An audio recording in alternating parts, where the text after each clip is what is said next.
Mes chers compatriotes, le 13 septembre, la Cour des comptes européenne a publié un rapport accablant sur la politique migratoire de l'Union européenne. La Cour y révèle que seuls 19% des décisions d'expulsion de migrants illégaux non européens sont exécutées. Cela signifie que 4 migrants illégaux non européens sur 5 restent en Europe. La raison principale de cet échec est révélée par la Cour. L'Union n'arrive pas à convaincre les États d'origine de reprendre leurs migrants malgré les accords de réadmission qu'ils ont signés. La Cour dénonce l'inertie de l'Union qui refuse délibérément de couper ses subventions à ces pays.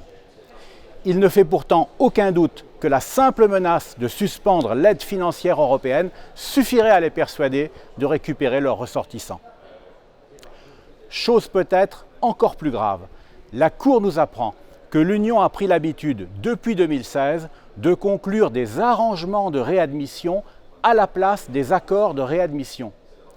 La différence entre ces deux types de textes, c'est que les arrangements n'ont aucune valeur juridique et sont tenus secrets. Il est inadmissible qu'une telle opacité accompagne la politique migratoire de l'Union.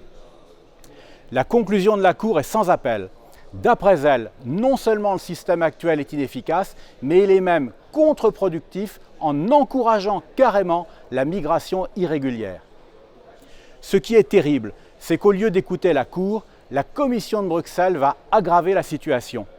Elle veut en effet mettre en œuvre son projet de pacte migratoire européen, dévoilé il y a tout juste un an, qui ouvrira de véritables autoroutes de l'immigration.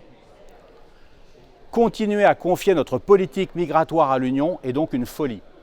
La France doit reprendre le contrôle de ses frontières si elle veut stopper la submersion migratoire. C'est possible car c'est une question de volonté politique.